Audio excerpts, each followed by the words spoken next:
Olá, começa agora mais uma edição do AM Entrevista, o programa do jornal Estado de Minas, que recebe sempre figuras importantes aqui do nosso estado para poder falar as notícias mais relevantes para você, nosso leitor, e também nosso espectador. O programa fica no ar aqui, na íntegra, no canal do YouTube do Portal UAI, e você também pode conferir as principais cortes, os principais destaques dessas entrevistas no nosso jornal impresso no am.com.br. Meu nome é Bernardo Estilac, sou repórter de política do jornal Estado de Minas, e hoje a gente recebe aqui no AM Entrevista Fernando Passalio, o novo presidente da Copasa. Tudo bem, Fernando? Seja bem-vindo aqui ao nosso programa. Tudo bem, Bernardo? Tudo bem, Silvia? Prazer enorme estar aqui. Um desafio novo, que é dirigir a Companhia de Saneamento de Minas Gerais, uma posição que eu me orgulho muito, e o desafio é grande. Até ontem, até poucos dias, eu era secretário de Desenvolvimento Econômico, e respondia, dentre algumas funções, pelas estatais. E hoje eu estou operando, eu estou aqui nesse front. A experiência está sendo muito boa. Perfeito, Fernando. Hoje a gente está aqui com a Silvia Pires, repórter de Gerais do Estado de Minas, que também vai fazer essa parte do consumidor, a parte da população mineira, que também está muito interessada nessa entrevista. Tudo jóia, Silvia? Boa tarde, Bernardo. Boa tarde, Fernando. Boa tarde. Bom, para a gente começar, Fernando, um ponto até que o senhor já tratou aqui logo na abertura, o senhor já fazia parte dessa gestão do governador Romeu Zema como secretário de Desenvolvimento Econômico, mas agora muda, vai para uma estatal de fato comandar, presidir a Copasa. Queria perguntar para o senhor como é que foi esse processo até a sua chegada à Copasa e se o governador, se houve algum tipo de orientação para a sua nova função agora dentro do governo. Perfeito. Eu estou no governo já desde 2008 e desde 2019 o governador Romeu Zema me deu a oportunidade de atuar na equipe do Manuel Vitor, que foi o primeiro secretário de Desenvolvimento Econômico da gestão Romeu Zema. E eu fui selecionado de ponto de vista técnico, o partido estava indicando junto com um headhunter, e eu alcei o cargo de subsecretário de Desenvolvimento Regional.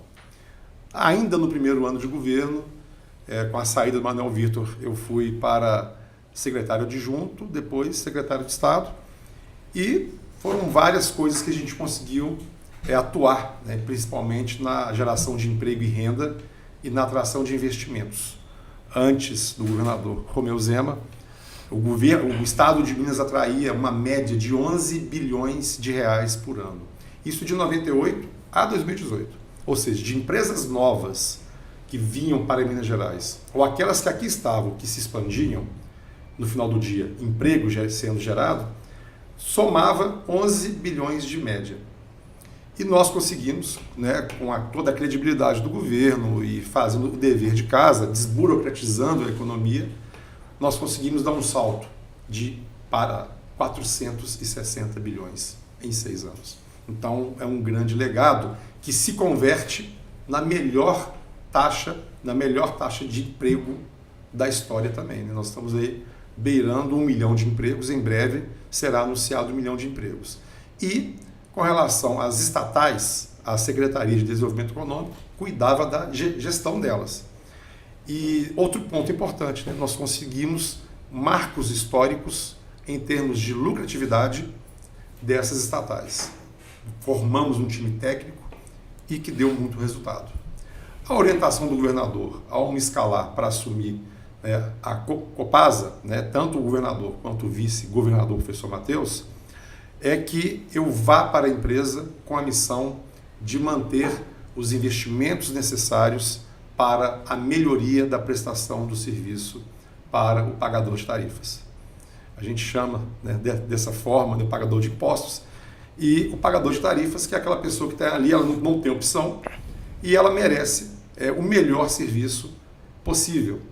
Então, nós estamos já fazendo, desde 2019, um trabalho de melhoria de eficiência da empresa, e o mandato que o governador me deu e o vice-governador foi de honrar todo esse trabalho que está sendo feito, e o cidadão que está na ponta aí, esperando uma Copasa melhor, possa ter isso a cada dia que passa.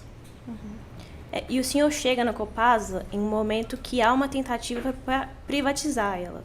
Como que vai ser o seu papel nesse sentido da privatização? Você tem alguma tarefa específica relacionada à privatização? Pois é, há uma pergunta interessante, porque assim, a Copasa é uma empresa listada em bolsa. Então, ela já é uma empresa que os níveis de governança estão do mais alto nível. São bem atribuídos, temos conselho fiscal, conselho de administração, uma diretoria técnica atuando. O assunto privatização é o assunto que o dono, né, das ações majoritárias da empresa decide vender. Neste caso, o dono é o Estado. Isso torna a empresa uma estatal. Quando o dono decide vender essas ações, ele precisa de pegar a anuência do parlamento. Então, a Assembleia Legislativa precisa autorizar o sócio majoritário, o acionista majoritário do governo a vender. Por que eu estou falando isso aqui? Porque é um assunto do governo estadual com o parlamento, com a Assembleia, que vai discutir. Vai discutir condições. Houve uma proposta inicial, todo mundo sabe, todo mundo acompanhou, isso foi feito no ano passado. E o meu mandato é o seguinte: aquilo que for decidido e orientado pelo Conselho, eu, enquanto CEO e o meu time de diretores, estamos lá para cumprir. Mas, eventualmente, no processo de privatização, algumas rotinas entram no decorrer do dia a dia nosso, prestação de informações, audiências públicas. Então, nós estamos lá preparados para que esse processo seja o mais transparente possível. Então, o senhor está esperando que tenha uma resposta, uma sinalização da Assembleia também para poder entrar nessa situação da privatização de forma mais incisiva, a gente pode entender assim? Na verdade, o governo estadual já protocolou na Assembleia o projeto de lei, né, tanto da Copasa quanto da CEMIG. Se a Assembleia começar a agir, o processo, né, tem continuidade. A próxima fase agora é a leitura do projeto de lei para que ele possa começar a percorrer as comissões e, em cima desse processo, podem ocorrer algum tipo de trabalho específico para a gente poder atender a demanda, porque a Assembleia, né, os deputados representam legitimamente o povo e eles vão precisar entender como é que vai ser esse processo. A gente está lá para prestar informação. Já é uma empresa transparente, mas a gente precisa que tudo ocorra da melhor forma. Agora, a Copasa já trabalha, né, com algumas parcerias público-privadas, inclusive no Vale do Jequitinhonha e no Vale do Mucuri. O senhor até deu declarações recentes de que, independente desse processo de privatização que precisa passar pela Assembleia avançar ou não, existem leilões que vão acontecer de algumas partes da Copasa. Queria que o senhor falasse um pouco sobre isso e se existem outros pontos destacados da empresa que podem ir a leilão. Bom, perfeito. É uma informação importante e oportunidade de poder estar aqui falando isso.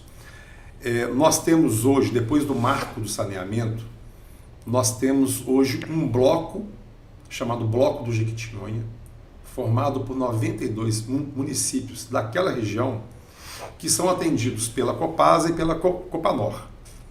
Ao longo dos anos, a gente percebe que os investimentos necessários ainda não foram feitos para a gente universalizar principalmente o esgoto.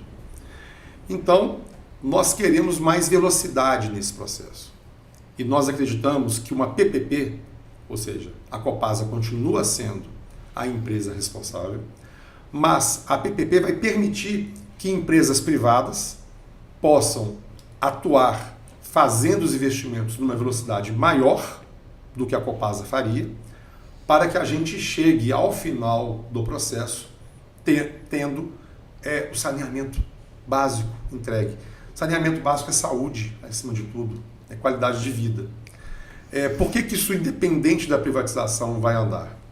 Porque a privatização ainda é uma incerteza, porque depende de uma atuação do governo com a Assembleia. O que nós temos de real hoje? De real hoje, um governo preocupado com o melhor serviço ao cidadão. Então, se a gente esperar a privatização, a gente vai estar em cima de uma incerteza, deixando de cumprir um propósito desse governo. Nesse mesmo ponto de parceria público-privada, alguns funcionários têm reclamado a respeito da terceirização de alguns serviços, como os leituristas. Eu queria saber se esse é um caminho que a Copasa vai seguir, mesmo com privatização ou não. Se esse é realmente um caminho de terceirização que a Copasa pretende seguir. Existem várias possibilidades. A gente, a todo momento, busca a melhor eficiência da operação na ponta. Quanto mais eficiente a Copasa for, quanto menos despesas e custos ela tiver, mais barato nós temos chance de ter uma tarifa. Lembrando que a tarifa ela é definida pela agência reguladora. As pessoas às vezes acham, mas se o governo privatizar, a tarifa sobe. Não. A autorização para subir qualquer reajuste é autorizado pela agência de regulação.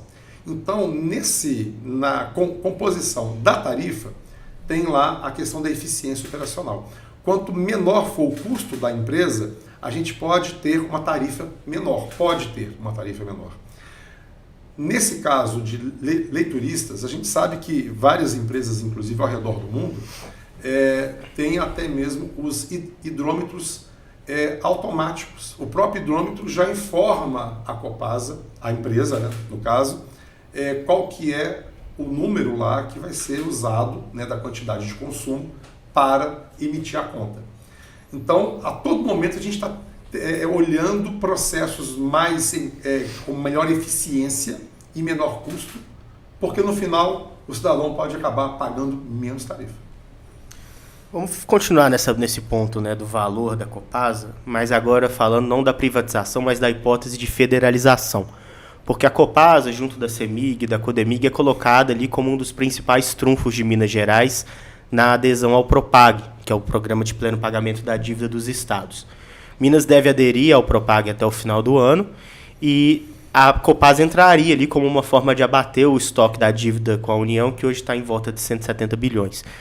O senhor tem trabalhado também nessa questão da federalização em paralelo com a ideia de privatização. Como é que a hipótese da federalização é recebida dentro do Conselho da Copasa? Bom, nós estamos... até alguns dias atrás eu estava, né, no grupo que está, né, fazendo os estudos para que tipo de ativos a gente pode oferecer à União. A dívida está em torno aí de 165 bilhões e o governo precisa chegar a um número próximo de 35 bilhões para abater a dívida e ter uma redução da taxa de juros. Com essa redução da taxa de juros, o governo ganha uma previsibilidade, né, em que a dívida não vai aumentar tanto quanto ela aumenta. Ontem mesmo falou-se que a dívida da gestão Zema aumentou. Ela aumentou porque a taxa é abusiva, né? A taxa cobrada do governo federal dos estados que devem, ela é uma taxa que não acompanha a inflação, né? IPCA mais 4. A economia não cresce nesse mesmo ritmo. Bom, mas aí eu estou falando enquanto, né, quando eu estava lá na secretaria. Hoje, qual é a opinião que nós temos enquanto empresa? O controlador está com a condição ou de privatizar ou de federalizar. O mais importante nesse processo primeiro, o governo federal tem que aceitar ou não o ativo que vai ser oferecido. Então, a gente não temos ainda uma sinalização de quais ativos serão ou não aceitos pelo governo federal. Nós, na empresa, né, enquanto empresa, a gente está às ordens, né, de pé à ordem do controlador, do conselho, né, dos minoritários, quando vier a orientação aí de federalizar ou privatizar. São duas alternativas possíveis. Mas aí eu queria perguntar para o senhor duas questões. Tá, então, em pé de igualdade a federalização e a privatização dentro do Conselho. E outra pergunta esse valor de 35 bilhões para entrar ali no percentual adequado do PROPAG, né, e reduzir os juros. A gente tem uma ideia, ou a Copasa hoje trabalha com uma ideia do valor da empresa? Qual que seria o valor nessa federalização? O quanto que o Estado conseguiria abater da dívida? A gente ainda não tem esse valor, porque todos os dias a gente tem trabalhado na renovação dos contratos municipais. Lembrando aqui, para quem está nos assistindo, que o saneamento básico é uma função precípua do município, o município é que tem a orientação ali de cuidar do saneamento básico. O governo de Minas tem uma empresa chamada Copasa para que os prefeitos possam contratar essa empresa e fazer o saneamento básico. Então, o nosso cliente, em primeiro grau, é o prefeito. O prefeito quer estruturar ali o saneamento básico do município, ele contrata a Copasa, que passa a operar. Tanto que a Copasa está em 640 municípios aproximadamente. A empresa vale os contratos que ela tem. Então, quando a gente tem os contratos vencendo aí para 1, 2 anos, quando for avaliar o preço da empresa, vai avaliar o que ela tem de horizonte contratual. Então, nós estamos trabalhando para a renovação desses contratos, né, nós estamos trabalhando para a renovação desses contratos de forma que a gente tenha um horizonte maior de investimento, porque no passado esses contratos foram feitos não necessariamente que o pagamento da tarifa acompanha o investimento necessário para que o cidadão tenha saneamento básico e água de qualidade. Então, para a gente continuar fazendo esse trabalho, a renovação dos municípios é importante, né? Belo Horizonte, Contagem, Betim, Patos de Minas, né? Então, são 640 municípios aproximadamente, e o valor da empresa depende dos contratos que ela tem. E existe uma predileção por federalização ou privatização? Da parte da empresa, a decisão que o governo tomar, a gente vai cumprir, né? Como a gente tem que cumprir as orientações do majoritário, né? Que o Conselho trouxer para nós, será orientado. Tem uma previsão de como que ficam esses contratos na privatização, na federalização? São diferentes cenários? Não, pois a gente tem a possibilidade na privatização de fazer a renovação do contrato, e isso abre algumas possibilidades. Agora, essa pergunta que você fez, né, entre federalização e privatização, se isso estivesse na minha alçada, eu preferiria a privatização, né, porque nós temos visto aí a gestão que o governo federal tem feito das estatais, né, tem sido empresas sucateadas, dando prejuízo. Então, ver uma empresa que está hoje redondinha, né, com um plano de investimentos ousado na mão de um governo eventualmente irresponsável, nós podemos ter problema de não conseguir cumprir o marco do saneamento. Numa questão de privatização, eu acho que isso seria muito mais bem atingido. Bom, para a gente falar um pouco agora sobre a questão do consumidor, né, e da população de Minas Gerais, a gente tem um número da própria Copasa, que foi atualizado em 2023, que fala sobre a perda de água no caminho entre a estação de tratamento e a casa do consumidor ou o estabelecimento, que fala ali em mais ou menos 37,5% da água tratada. Somando, isso seria o equivalente a 7,5 mil piscinas olímpicas que acabam sendo perdidas. Do ponto de vista da gestão mesmo, do atendimento ao consumidor, o que tem sido feito para evitar esse desperdício? Pois bem, vamos lá. Essas perdas, elas são comuns. Não existe empresa no mundo que não tenha perda. Não existe empresa de água no mundo que não tenha perda. Em algum momento do processo, imagina que foram há décadas e décadas atrás, aquela instalação foi feita. Nesse percurso, alguma coisa, alguma avaria pode acontecer. O que pouca gente sabe é que quando a gente fala de perda, dentro desses 37% de perda, está as famosas, né, ligações ilegais, o gato.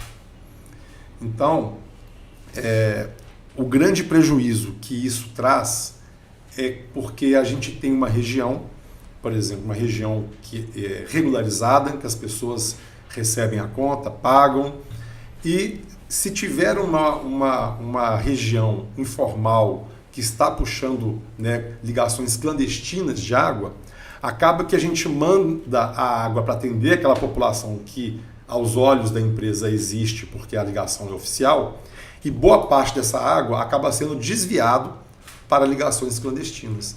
Então acaba que aquela região paga por aqueles que não pagam, e o fluxo de água visa atender aqueles que pagam. Então isso tem atrapalhado, inclusive, né,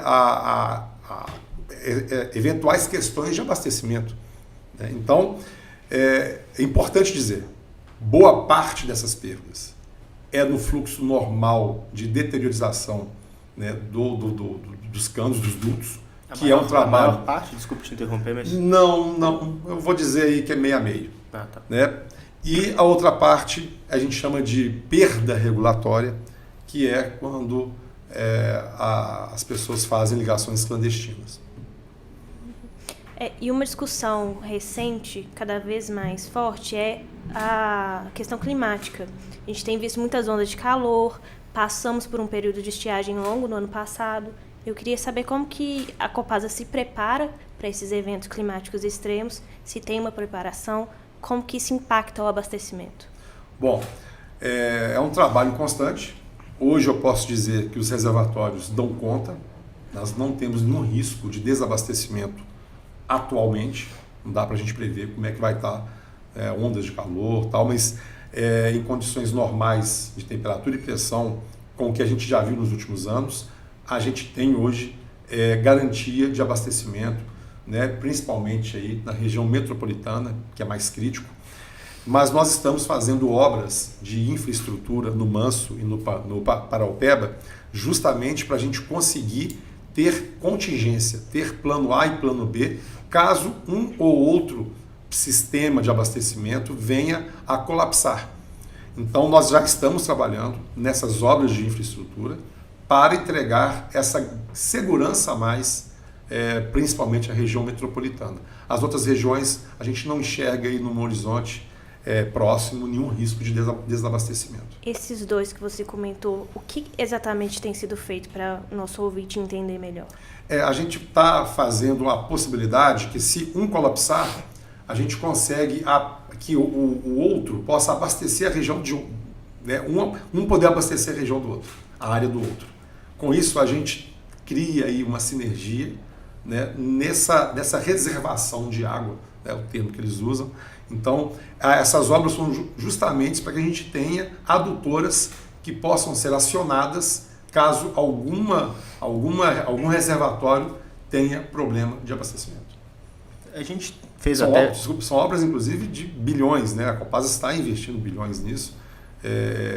Então, cerca de 3 bilhões de reais naquilo que vai garantir essa tranquilidade no futuro aí para a região metropolitana. Agora, um ponto, inclusive aqui na região da Grande BH, inclusive em pontos da própria capital, como o aglomerado da Serra, que é o principal aglomerado de comunidades aqui do estado, há essas interrupções de abastecimento para obras programadas, elas são inclusive avisadas pela Copasa. Mas alguns moradores reclamam que esse desabastecimento ele acaba ficando prolongado, ele demora mais para voltar do que está previsto.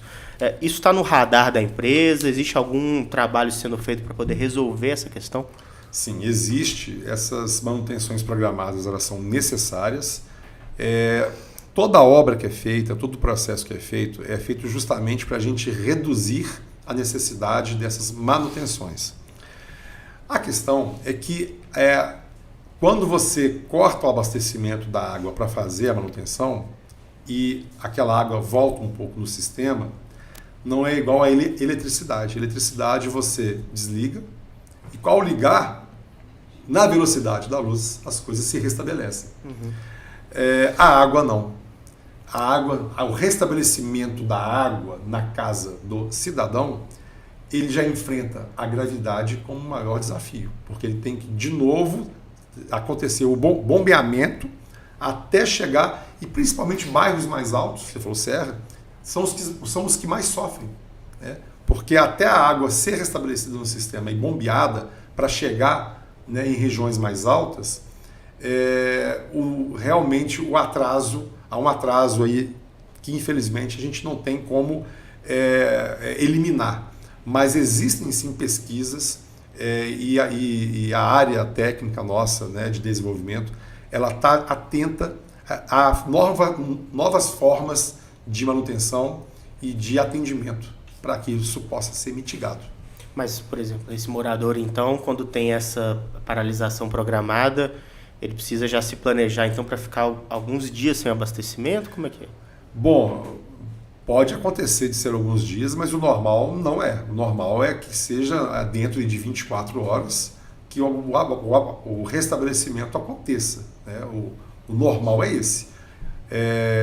A gente vê casos isolados e a gente atenta a esses casos e estamos tentando melhorar a situação e ver por que demorou mais do que o previsto, né? Mas o correto aí é ser um restabelecimento não tão rápido quanto a energia, mas também que não dure dias, né? Água é essencial.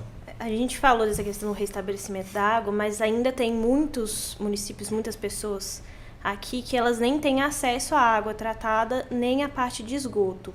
No último levantamento da própria Copasa, eram mais de 40% da população. Eu queria saber quais que são as dificuldades para poder levar esse serviço, para universalizar esse serviço, e se esse número melhorou, porque esse é um dado de 2023, o que foi feito de lá para cá? Bom, isso passa por uma questão municipal. A Copasa tem que ter autorização do município, a Copasa não tem poder de polícia, então ela tem que ter autorização do município, principalmente para entrar em comunidades. Por isso que é importante que os municípios façam regularização fundiária urbana. E com o momento que você entrega o título de regularização fundiária urbana, principalmente nessas comunidades, né, que são pessoas carentes, você abre um espaço para que a infraestrutura chegue. A Copasa tem uma água de ótima qualidade, estamos avançando bem na parte do esgoto e, infelizmente, as prefeituras, pouquíssimas, muitas vezes não permitem ou então não fazem a regularização fundiária urbana. Então isso é um problema que a gente tem. Lembrando, né, o saneamento básico ele é uma atuação da prefeitura. A Copasa presta um serviço para a prefeitura de operar o saneamento no município. Então, se o prefeito não atua regularizando essas comunidades, dando a essas pessoas, né, oportunidade de poderem dizer que são donas daqueles imóveis, a infraestrutura, né, não só de água, mas de energia também, não entram. A gente tem vontade. Para a Copasa é bom, porque ela aumenta a base de clientes e a gente começa a reduzir também ligações clandestinas. Então, a empresa tem total interesse de entregar água de qualidade, mas é preciso que o poder municipal, que é o poder concedente, abra as portas. O senhor, a gente está, né, falando no comecinho de março agora, e aí uma das preocupações do nosso ouvinte, do nosso leitor, é justamente com o período de seca que está se aproximando. O senhor consegue fazer para a gente um balanço dos reservatórios, principalmente que atendem aqui a região metropolitana de Belo Horizonte, e saber se no Horizonte a gente vai ter algum tipo de problema de abastecimento ou a necessidade de fazer algum tipo de racionamento também? Não existe a possibilidade disso no horizonte aí de 2 anos, né? A menos que haja algum advento natural, imprevisível e de alto impacto, né? Mas hoje os reservatórios estão com um nível bastante, numa situação que atende períodos de seca. Então não tem, e com a obra que nós estamos fazendo também em parceria com o governo estadual, né? Até uma obra, parte dela está sendo custeada pelo acordo, né, da tragédia de Brumadinho. Então esse dinheiro está sendo gasto conforme o acordo exigiu e um projeto estratégico do governador, né? Então está aí o governo de Minas junto com a Copasa fazendo esse trabalho de segurança hídrica ao longo do tempo. Hoje, nós não vemos a possibilidade disso acontecer. Com a obra pronta, praticamente, a gente afasta essa possibilidade de vez. A gente falou muito ao longo da entrevista aqui sobre o Marco Legal do Saneamento. Ele prevê que até 2033, 99% da população brasileira tem acesso à água potável e 90% ao tratamento de esgoto. A gente está aí num prazo de 8 anos. Você acha que Minas Gerais está no caminho certo para atingir essa meta? Vai dar tempo? Qual que é a sua avaliação do cenário? Sim, por isso que eu aproveito até esse espaço aqui para dizer. A Copasa está com o maior programa de investimentos da sua história. Nós estamos nos últimos 7 anos foram investidos 7 bilhões, mas nos próximos 5, a contar com 2025, nós vamos investir 17 bilhões de reais e boa parte desse recurso será para a universalização do saneamento. E a universalização, ela não acontece por acaso. Vários exercícios internos precisam ser feitos pela empresa para que essa universalização aconteça. Hoje, a Copasa, nos territórios em que ela atua, porque ela tem que fazer aonde ela é contratada. Nós já batemos a meta na água, 99%, e estamos com 76% da parte de esgoto. Então, daqui até 2029, 17 bilhões serão investidos e até 2033 a gente entende que será possível o cumprimento do que o marco legal trouxe, que a gente comemora o marco legal. Ele era algo que o Brasil precisava dar esse passo e a Copasa está no caminho certo. 17 bilhões de investimento nos próximos 5 anos. A gente falou muito da parte da Grande BH, mas eu queria comentar também sobre outras regiões de Minas.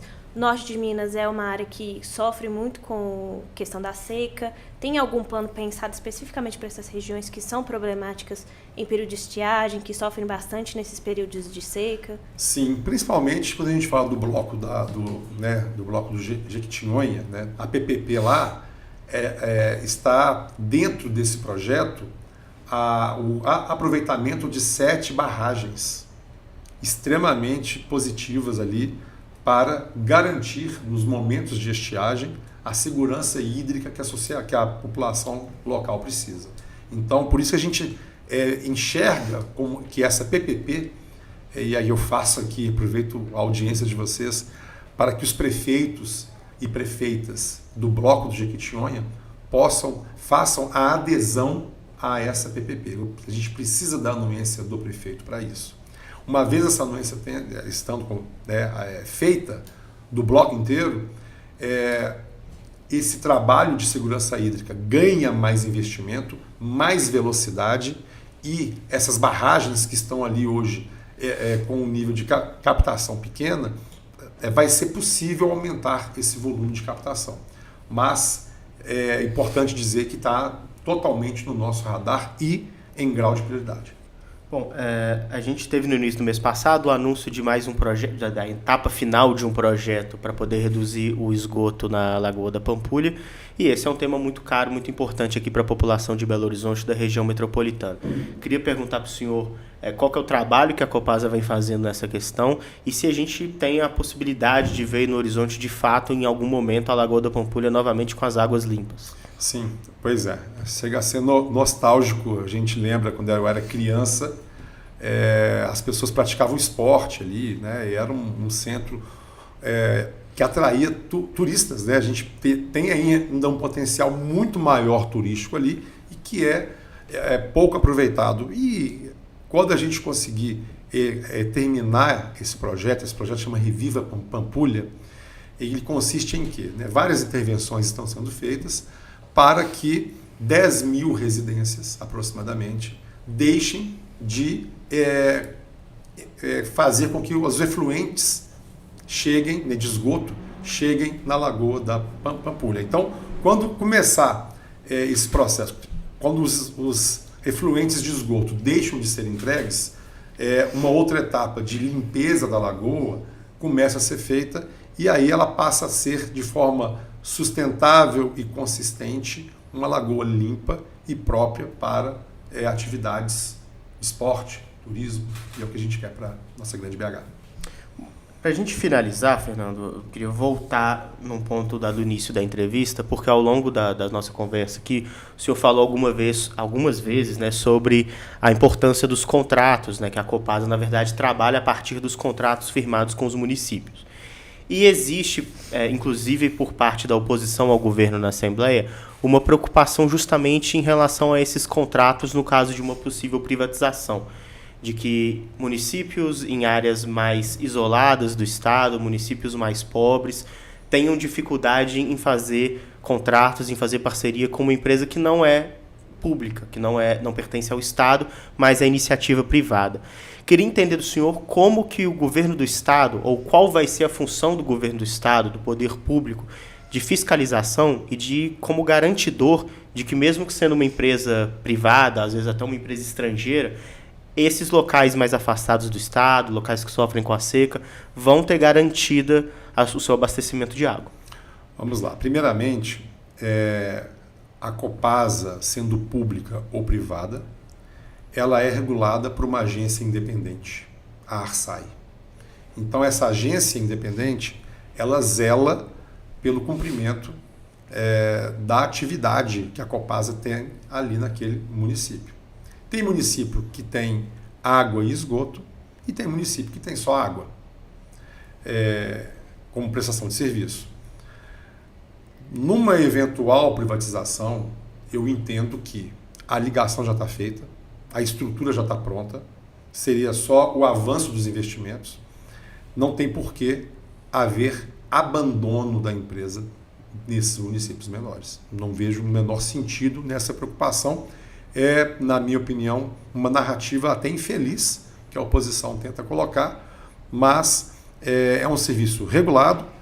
A empresa vive de tratar esgoto e vender água, então não tem por que ela recusar cliente, e as estruturas já estão postas, na sua grande maioria, né? Então ela vai abandonar a estrutura que lá está. O cumprimento desses contratos, eles são fiscalizados, auditados, e não há a menor condição, no meu entendimento, de uma empresa séria como a Copasa deixar de cumprir, né, a sua atividade. Mas no caso de ligações que não existem, a gente trouxe aqui o número de que 40% da população ainda não tem, por exemplo, acesso à rede de esgoto. Eu acredito que tanto hoje quanto no futuro, quem estiver administrando a empresa, seja público ou privado, vai trabalhar para reduzir as ligações clandestinas, porque é uma certa injustiça com aqueles que têm a ligação oficial, a ligação regular e paga pelo serviço. Então, seja público ou privada, a empresa vai sempre buscar a diminuição dessa clandestinidade. Mas no projeto que está posto hoje, está inclusive enviado para a Assembleia, ele então prevê que essa fiscalização do contrato fique por conta da ARSAI e não do governo do Estado. Hoje, a ARSAI ela faz a regulação do serviço de saneamento da Copasa. No projeto de lei, não traz nenhum tipo de alteração na agência que vai fazer a regulação do serviço. Uma coisa é de quem vai ser quem vai ser o acionista majoritário da empresa. Outra coisa é a empresa, independente de quem é seu acionista majoritário, ter que se submeter a uma agência reguladora independente e que é bem firme naquilo que preserve aí a qualidade do serviço. Mas existe uma preocupação, o senhor falou, a gente está trabalhando para garantir investimento para que a gente avance, inclusive dentro da lógica do marco de saneamento. Se for avançar a privatização, está lá no contrato, por exemplo, olha, você precisa, a empresa que vai ser a majoritária agora, precisa continuar caminhando nesse sentido? Existem algumas cláusulas, regras para isso? O marco de saneamento é uma lei federal e ela se aplica a empresas públicas ou privadas. Então, não há de se discutir se, em sendo uma empresa privada, se ela estaria ali deixando de cumprir uma lei federal, um marco do saneamento. Ele se aplica a qualquer tipo de composição acionária da concessionária. E no caso de uma privatização, como ficaria a questão da Lagoa da Pampulha também? Isso estaria no contrato de concessão? Como que ficaria isso? É uma obra com recurso já, uma obra que está em andamento. Não tem justificativa para que uma eventual privatização possa abandonar aquela obra, mesmo porque a regularização dessas casas que entregam seus influentes na lagoa é uma melhoria do serviço que será pautada independente da empresa ser pública ou privada. Fernando, queria agradecer mais uma vez a disponibilidade do senhor em vir aqui, de fazer essas explicações para o nosso ouvinte, para o nosso leitor, e dar um espaço final aqui para o senhor falar um pouco das suas considerações finais e as expectativas, né? O senhor está assumindo o cargo agora, de como é que vai ser o seu trabalho à frente aí dessa empresa tão importante. Bom, eu chego na empresa estamos lá comemorando, porque segundo a revista Time, a Copasa é a melhor empresa de saneamento do mundo em termos de sustentabilidade, em termos de questões ambientais. Então é uma empresa que leva muito a sério a qualidade e a presença hoje e também das futuras gerações. Então é uma empresa com inclusão, inclusive é uma empresa com inclusão, diversidade, é uma empresa que pratica o ESG de forma plena, e esse reconhecimento da Time não podia deixar passar em branco aqui, nos deixa muito orgulhosos. Você aí que tem a Copasa atendendo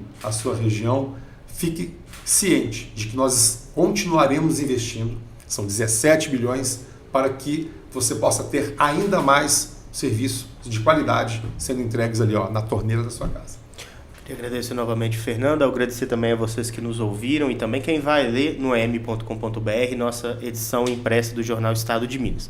O Estado de Minas Entrevista fica por aqui nessa edição. Fica atento aí ao canal do Portal UAI para acompanhar as nossas próximas entrevistas e também todo o conteúdo que a gente publica diariamente. Agradecer também a Silvia Pires pela participação. Até uma próxima oportunidade, Silvia. Obrigada.